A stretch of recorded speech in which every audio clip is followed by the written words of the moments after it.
Lifespan is how long you live. Healthspan is how long you live healthy.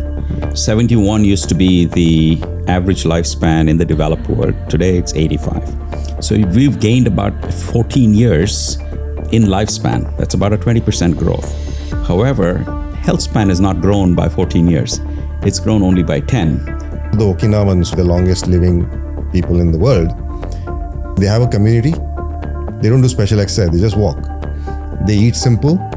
The idea is you stop when you are 80% full, that's it. The current methodology and mentality around healthcare has been very reactionary. You wait to go and get a test, and then you find out that you have cancer, and then suddenly you have to become a PhD in whatever affliction you have.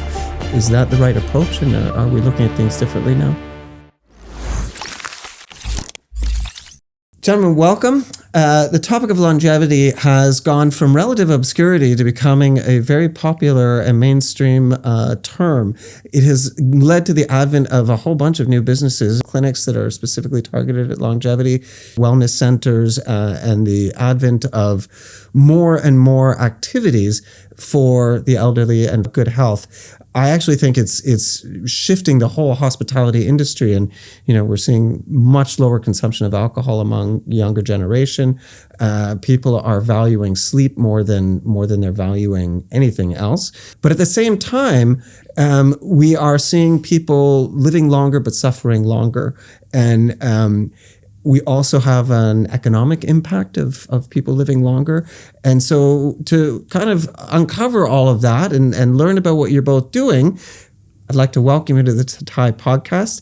And just for the record, my name is Mark Nicholson. I'm the founder of 1880, and I'm also on the Thai board in Singapore. So pleasure to have you both with us. And Naveen, why don't we start with you? Hey, okay. Thanks, Mark. I think it's a pleasure to be on this.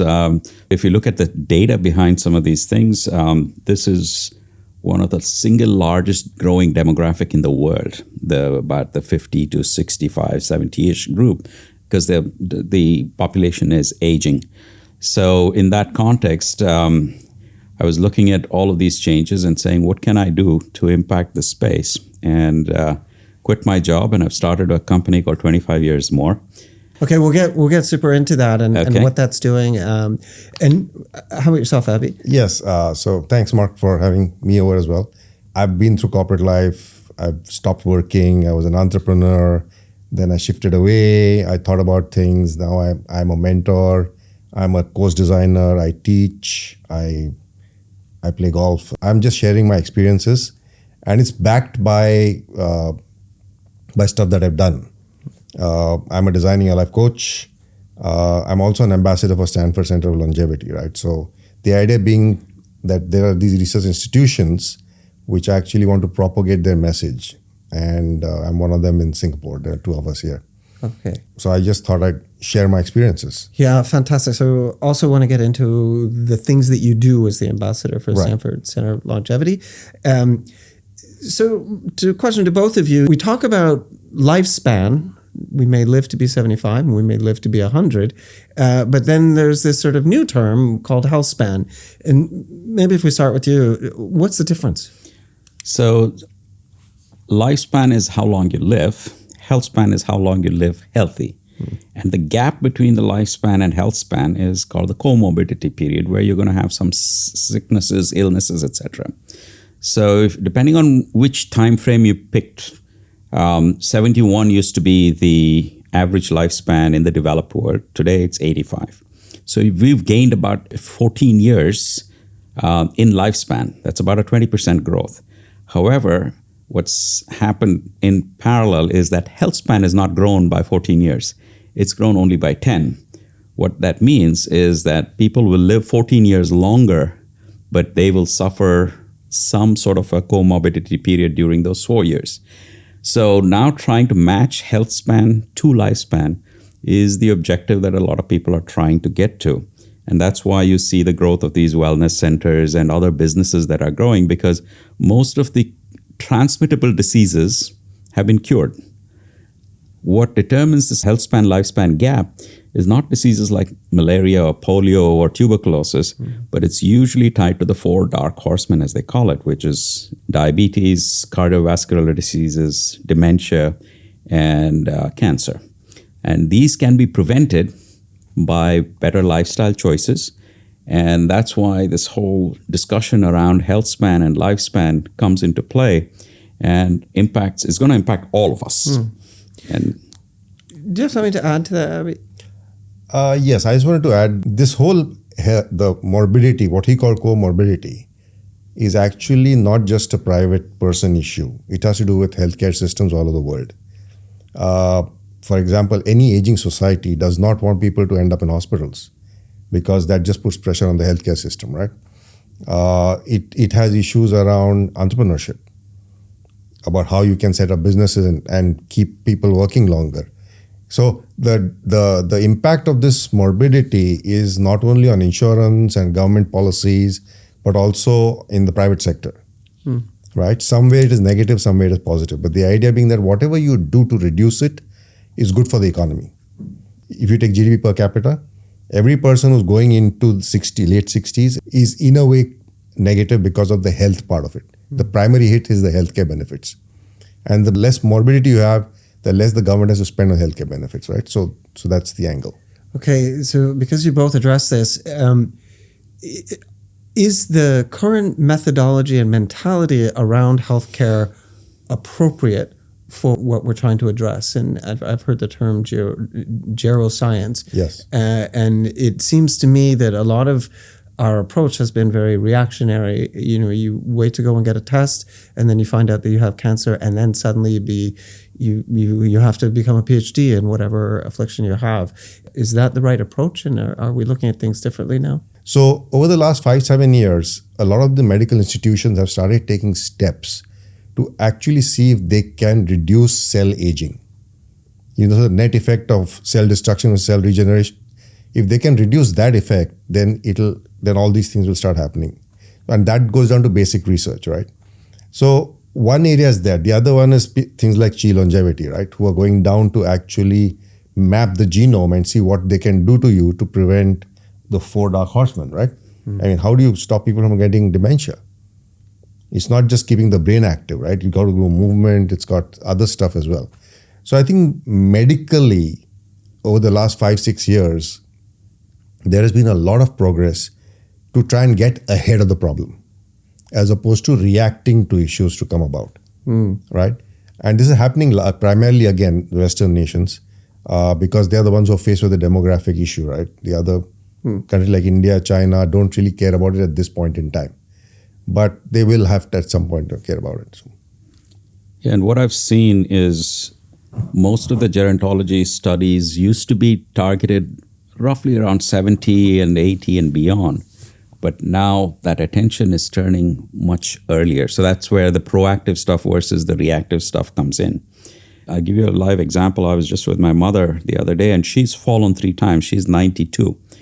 And surprisingly, she's not broken a single bone. And we say it's just luck. And it's not luck. Actually, what she has done is she's taken the necessary preventive measures by taking the calcium and other stuff that prevents the osteoporosis and keeps her bones strong. So although she's lost balance and fallen, never had to go through that dark tunnel of getting your hip replaced and then getting immobilized, which usually leads to death very fast. And Yes. I was shocked and surprised. So first I thought I was lucky. Then I realized it's actually a result of very concrete actions that she took 10 years ago and still continues on. So I guess multiple questions that come out of that, but how early should one start? Because as you say, we started looking at it in the 70s, but I'm 56 and I get bombarded with information about supplements, about exercise, new level of exercise regime, and how I should be switching from how I've trained before or how I've worked out before to create muscle mass in different parts of my body, what have you. How early should we start, and how late is too late? Well, I'm no medical expert, so I cannot speak with the authority of a medical expert, but I think starting in the 40s is essential. And then continuing through till the 70s is essential to keep your body muscle mass and your health and everything else. I mean, you were giving me an example of having been through a hip replacement Yeah. at 50, what, Yeah, I was 49 when I had my first one, and I'm going to have the second one this summer. right? That shocked me because I thought it was like an much older age thing. Yeah. Like I've known folks who had knee replacements at 70 or 80, or I wouldn't be surprised if I get a knee replacement earlier because I've been running a lot and playing a lot of games. So I think it depends on our lifestyle, but the fact that we start thinking about it and proactively doing something from the 40s will help us stay healthy longer rather than just live longer. Okay, so let's shift away from the medical because none of us are doctors. Yeah. Yeah. But there is also a very large component of the sort of mental aspect and the mental approach. Absolutely. So, maybe share a little bit about what you're doing as an ambassador of Stanford Longevity. Sure. So one of the things that I do as Stanford Center of Longevity Ambassadors is trying to, like I said, propagate what their research does within the community here. So let's say they have a map of life. So how does that map of life affect life in Singapore or in India for that matter, right? Which aspects of it will actually help the individual prepare themselves for this long life, right? Because the longevity piece is actually, if you look at it, is very simple. I mean, if you relate it back to the Okinawans, who are supposed to be the longest living people in the world, if you look at what they do, the principles are very simple. They have a community. They walk everywhere, so they exercise. They don't do special exercise, they just walk. They eat simple. The idea is you stop when you are 80% full. That's it. It's very simple, right? And they have a sense of purpose in a way because they're contributing. They do stuff for the community as part of their lifestyle. And I think when you put these four together, which is your mental and physical wellness, your sense of purpose, your community support, you kind of look at it and go, okay, now I am doing things which will actually help me. Then it doesn't really matter when you start with it. The studies behind this, which reinforce this, whether they're in the US or whether they're in parts of Asia like Korea, Japan, Singapore, is what I try and propagate here through social media, through talks, through the workshops I run for the government or for NUS. That's fantastic. The designing for 100-day life kind of thing, right? Yeah. Because I do believe that the change has to start at the individual. Yeah. And then it kind of moves around. Yeah. So this relates to something that I'm super excited about, which is the Harvard study that's the longest longitudinal study of human behavior. Started in 1938, and Robert Waldinger is the current head of that program, and tried to analyze what is the path to happiness. The outcome of that is what is the route to happiness, and the conclusion was the stronger your human-to-human relationships, the more healthy you're going to be physically, mentally, and spiritually. And that comes down to, it's not about quantity, it's about the quality of your relationships, whether it be with your spouse, your parents, your children, your friends, or your community. So you have actually jumped on the entrepreneurial bandwagon again and started something that actively promotes participation. Is that a way to describe it? Yes. Tell us a lot more about that. So I looked at myself and my own journey as I transitioned out of whatever corporate life and said, what am I going to do next? I was trying to find purpose. And then I was looking at why is it so difficult? And I realized a couple of things. First, during my childhood, my purpose was very well defined by my parents. It was education. That's it. And that's global, right? The second phase of life, the purpose is very well defined by society because it's your profession and your family in whatever ratio between those two.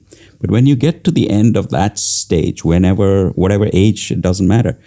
There's nobody else who defines the next purpose for you, right? So you start seeking purpose. I love to run companies. So I said, okay, maybe that's part of it. I love to exercise.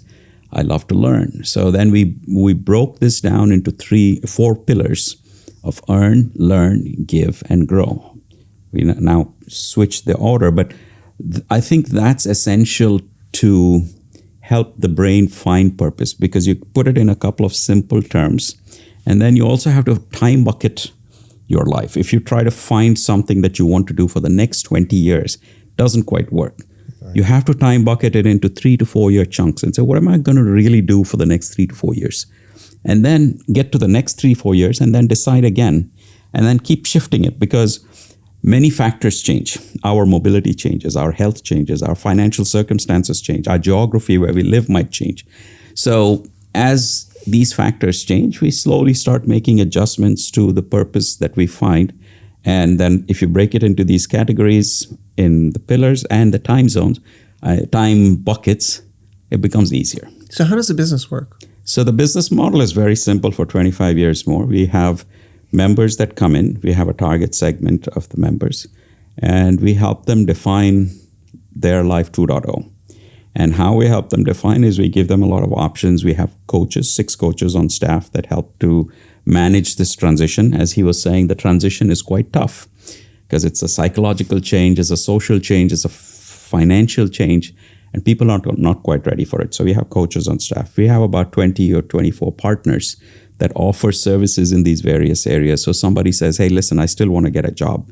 So we have a company that helps place senior people. If somebody says, hey, I want to invest a little bit more and I don't want the usual stock and equity investments, is there something else? So we help them with that.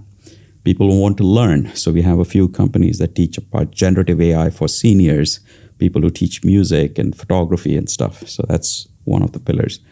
Then in the give area, we have several NGOs that we are working with. The idea there is that people give their time and experience. We don't want their money, because money you can always give in any social platform. You can donate money. But can you give time to make the world a better place? And that goes back to what you were saying in Japan, Okinawa, and other places. People find time to give to other people. That gives them a whole sense of reward and satisfaction. And the last piece is grow, which is growing yourself experientially in many ways, whether it's spiritual experience, whether it's travel experience, whether it's any other kind of experience. So that's the model of the company. I absolutely love it. The satisfaction issue is kind of a big one, because I suppose when we're in our corporate lives, we measure satisfaction through the deals that we do, through the meetings that we hold, and the companies that we open and products that we launch. All that stuff is very measurable, and it's kind of like a bit of a win-lose. But when you transition into this next phase, are the measurements the same? And I feel like it moves away from that kind of win-lose to kind of contribution. And this word you both brought up, a purpose, which gives a tremendous amount of satisfaction. In fact, we should probably be doing that throughout our whole lives, not looking at it as the third phase. Is that true and supported? It is in a way true, right? I mean, if you look at the kids of today or the young people of today, if they want a job, there is one vector which didn't exist when we were looking for jobs, which is what does the company do to Earth? How sustainable are they? How ethically responsible they are? I mean, in a way, that's resonating their own values, right? So arguably, and I'm encouraged by that, because as these kids grow older, they will just find it easier to be able to contribute back into society. Just to give you my example, I discovered it 5-7 years ago. So I was having lunch with one of my ex-team members. She was with me in HP like 15 years ago. And I love to teach. I enjoy it. And I enjoy creating content. And I told her that that's what I'm doing now. You know, I teach entrepreneurship in colleges. I'm doing this. I coach. I mentor. And she says, yeah, I knew you were going to do it even then. I'm like, how the hell? I was supposed to be your manager, right? And I was like giving you grief on market share and numbers. He says, you always put your hand up for a new induction trainees program. I never saw any manager do that, right? So you tend to discover this through other people as well, right? Somebody looks at it and says, I knew you were going to do that, whereas you yourself are not in that boat. Whereas for the younger ones, I think they know what they're doing in a way, right? They already started contributing back in some way. So for them, it's a journey, whereas for us, it was more a point in time discovery of what is happening. So, but then again, you know, one of the points that we talk about is what is purpose? It should be something that gets you up every morning and make sure that you lead a happier life, right? But my angle on that is it also comes with pain. And essentially the difference I tend to put in purpose and passion is never painful. Because you will do what you do and you always enjoy it. Whereas purpose is painful. I mean, let's say you teach troubled kids. You know, some of them will do well, some of them are going to go down, right? and that go down is going to hurt. But what happens with the ones who do well is they compensate for it. So I think when I look at these angles as well, the whole thing around finding purpose, I believe purpose reflects in everything that we do. We just have to be able to look at it. Yeah. Find out those activities that reward us, give us energy, and that's what will lead you to figuring out what really you love doing. I mean, I think once your economic needs are met, having an impact, living a purposeful life, making a contribution, these are really the highest attainments of satisfaction. And Maslow's hierarchy, right? Exactly. And so let's talk about economy and turning a negative into a positive on the GDP. One of the concerns that I suppose I grew up with, and you guys probably did as well, was the world was going to be overpopulated and we were going to eat ourselves because it was just too much. And now we're in a population decline in most of the first world nations. And the general theory is that is bad for us. And people like Elon Musk are actively trying to counter by having many babies. I think environmentally, the worst thing you can do is to have a baby. So population decline, not so bad. However, economically, not so good. Making people more economically relevant in their elder age would be a counter to that. Yes. Does that sort of It resonate? completely Is that one resonates. of the things Completely that is resonates. behind? Yes. Yeah. It's called productive longevity. Right. You keep them productive as long as they just drop dead. Right? Yeah. It works both ways. Works for the economy, works for the individual. The idea is that there's the whole concept of stopping work, which existed in our parents' generation, which is, okay, I'm 60, I'm done. Now I'm going to sit, play the guitar, go fishing, is dead. Earlier it used to be study, work, retire. Now it doesn't have to be that way. You can pretty much go on holidays whenever you want. You can learn whatever you want, which is critical. Upskilling, reskilling is important. And you can pretty much earn what you want, right? Yeah. Throughout your life. So this whole, it's now become a mishmash as opposed to a stepped way of living your life. And I think this mishmash will actually help economies because people will contribute back. They'll take less from it. Medical stuff, medical benefits, the government supporting medical is going to go down. So I think that over the years, the net positive goes up. But there are a lot of factors which will need to be in place to help that.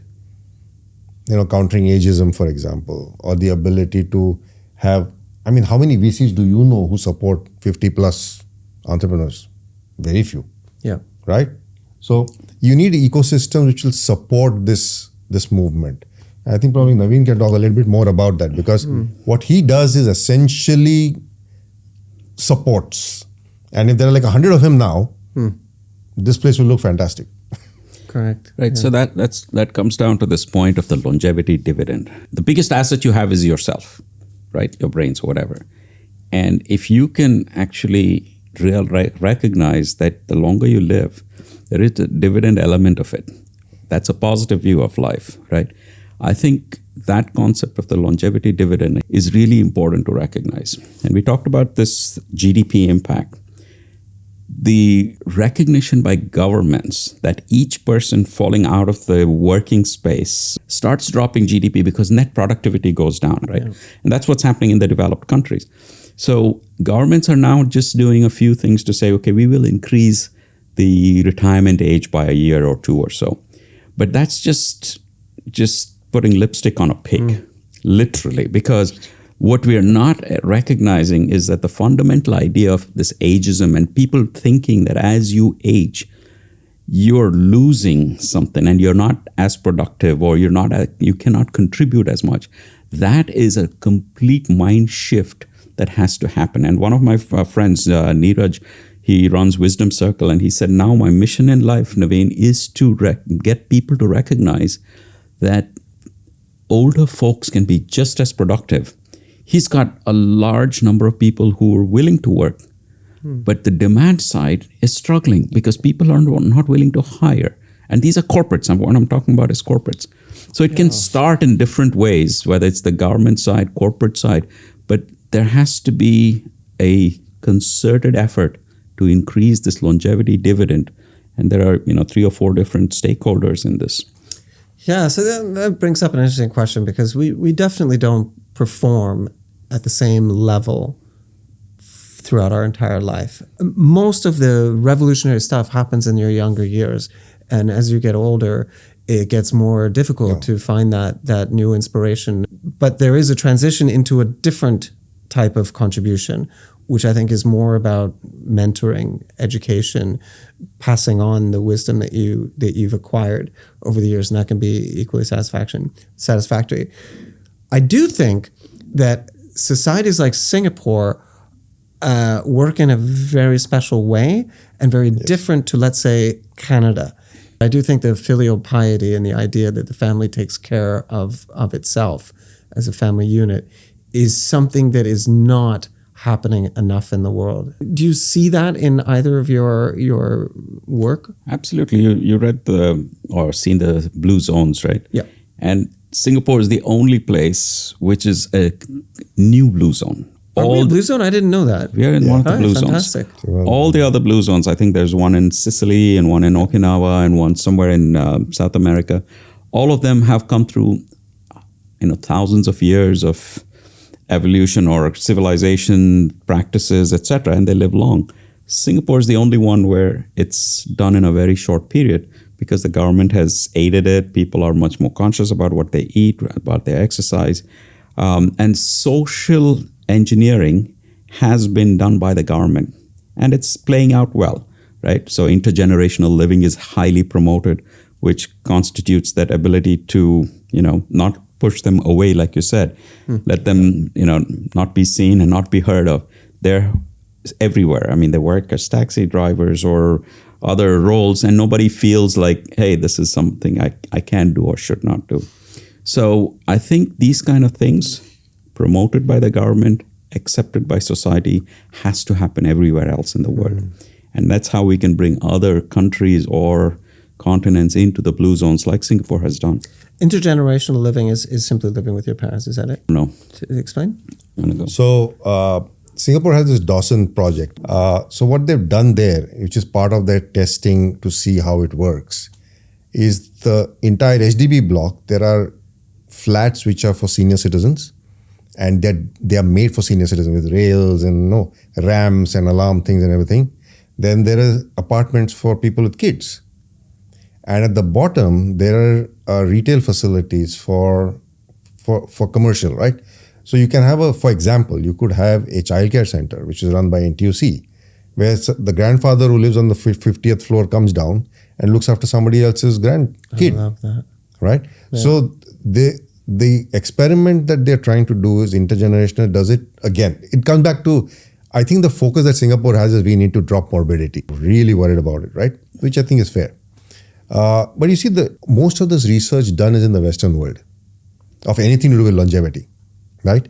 How much of it is applicable to the Asian world? So one part of clear difference is the fact that community in the Asian world is already developed.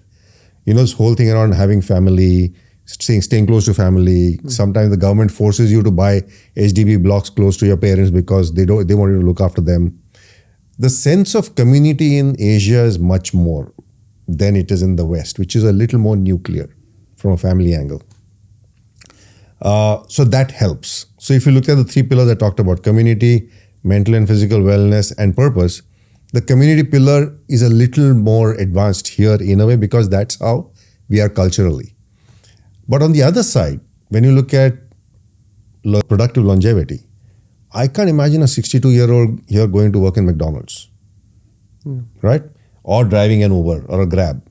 It's tough because for the male, the association of what they did, the social standing is very important. And you don't want to be seen as a taxi driver by your mates. So I think that is the negative when you look at the differences between the two, right? So in places like US, Canada, any Western German, they can work as cab drivers, they can work as whatever, it doesn't matter. The dignity of labor piece is there. Whereas in Asia, that's the negative in a way. So the Singapore government, I think, is gold standard as far as policies, funding, budgets, infrastructure goes for doing this thing. Skills Future is one of the best programs in the world by far. Wow. It is like diamond. It's not. It's way above there, right? There are policies around being able to transition senior workers into roles by supporting the companies that hire them for the salaries is a policy, right? People from the US are coming and asking them, what do you guys do? Right? So I think the government has managed the policy part framework really well in doing this for an aging society. Yeah. But coming back to the point again, right? The subtle cultural difference between the West and the East, I think work in our favor more than anything else.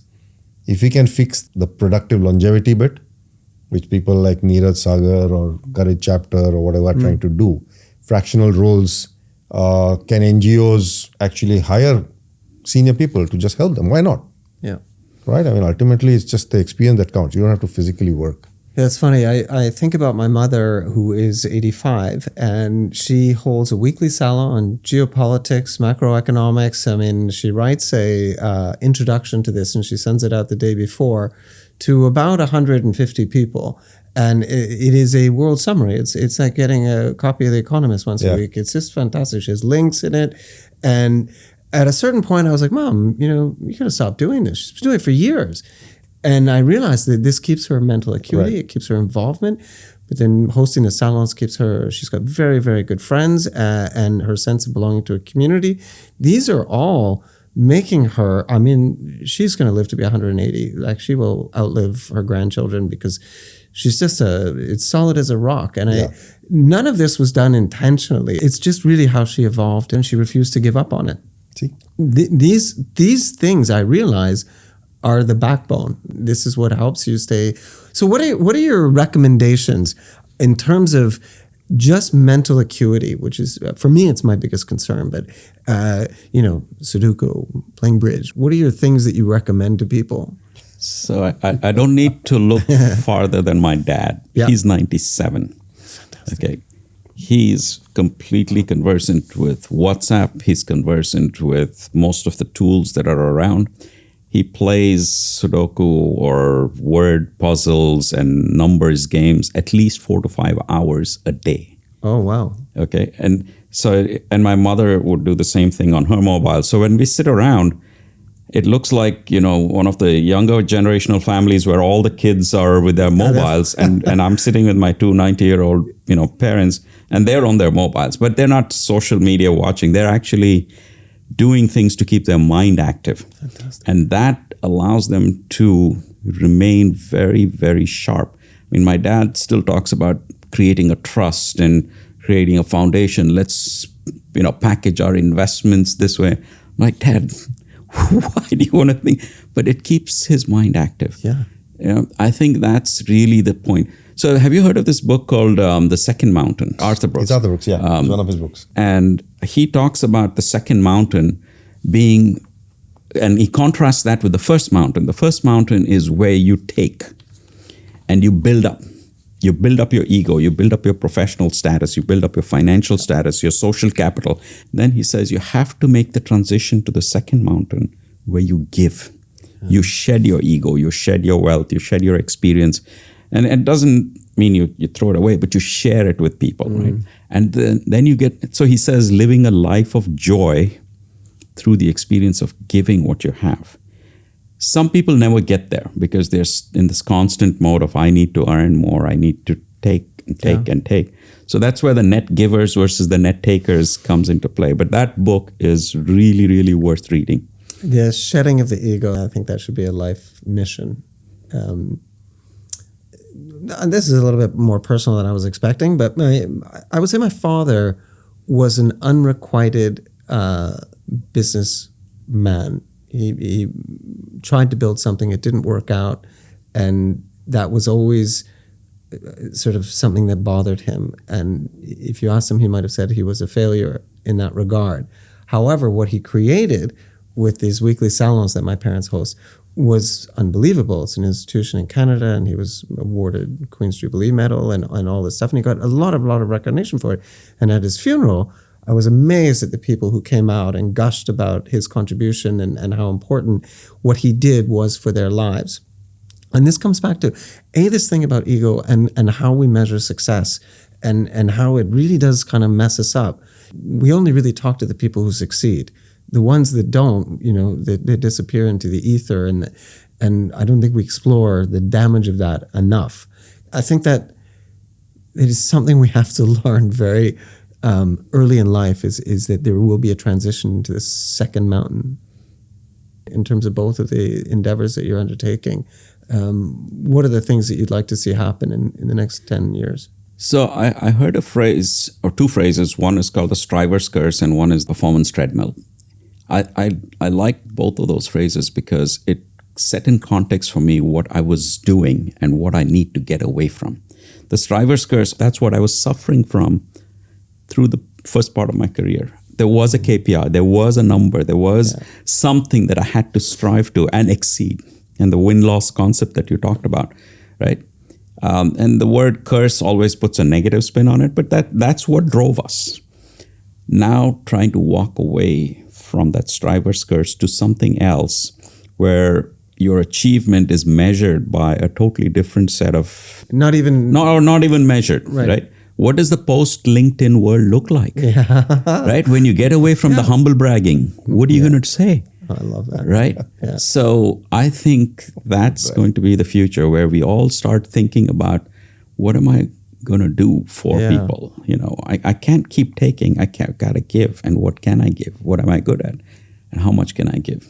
God, I love that. In all the workshops I run or people I talk to about this, I just focus on one element, which is that, and I frame it under the name mindset. And I believe in it primarily because when you get into any part of life, right?